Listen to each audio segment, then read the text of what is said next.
What do you say when the prospect tells you, I'm in a contract? This is one of the most common objections that you're going to hear, and the general idea is, I'm locked in, I cannot switch. So this is usually, most of the time, this is a version of, I don't care. In other words, I'm assuming here you've gotten farther in the pitch, and they've shown some interest, you've shown them some savings, and now they're like, man, I'm in a contract, I can't switch.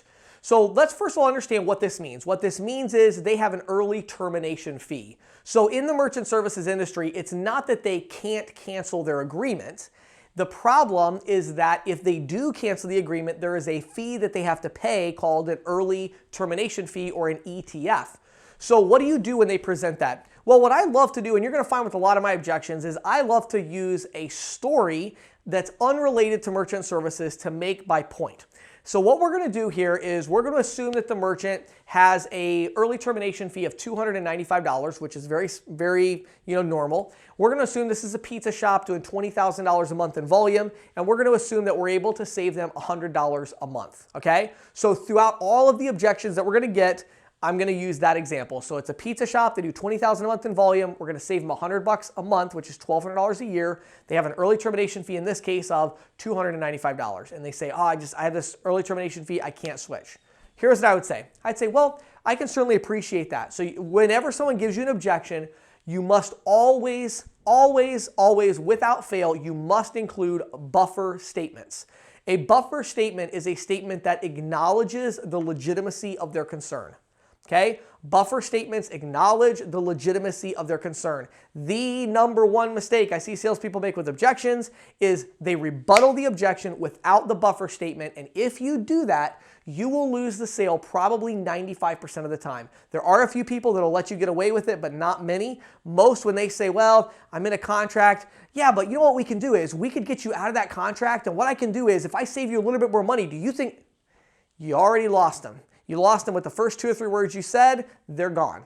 Why? Because you did not include a buffer statement. A buffer statement is, well, first of all, I certainly understand that, and that is a legitimate concern. Here's my thought. That's a buffer statement, okay? You must include a buffer statement. If you get nothing else out of this course, it'll be worth your subscription to InstantQuoteTool.com if you will include buffer statements, because it will probably quadruple the effectiveness of your rebuttals if you include a buffer statement. So here we go. We're going to do our buffer statement. Then here's what I say. Well, first of all, I can certainly understand that, and that's a very valid concern. Let me just share a thought with you, though. I want you to imagine for a second that I wasn't selling merchant services, that I didn't offer that service, but instead I was a stockbroker. And imagine if I came to you and said, hey, I have a stock, and this particular stock costs $300 a share, but it has a guaranteed annual dividend of $1,200. So if you buy a share of this stock for $300, every single year, like clockwork, you're going to get $1,200 dividends every single year as long as you keep that stock. Would you be interested in buying shares in that company? Now, any business owner that has an IQ above 70 is going to say, of course, I'd buy as many shares as I can get. And you can say, well, and this is what I always say, well, unfortunately for you, I only have 1 share to sell today. And that's exactly the situation we face ourselves with. It's going to cost you $295 to get out of your existing agreement, but just like clockwork, you're going to be saving $1,200 every single year. With that in mind, obviously it makes sense to move forward, doesn't it? Okay? So that is how you overcome I'm in a contract, by using the story and then using, notice the tie down I used, by the way, at the end there. Very important if you want to overcome objections. Let's move on to another one.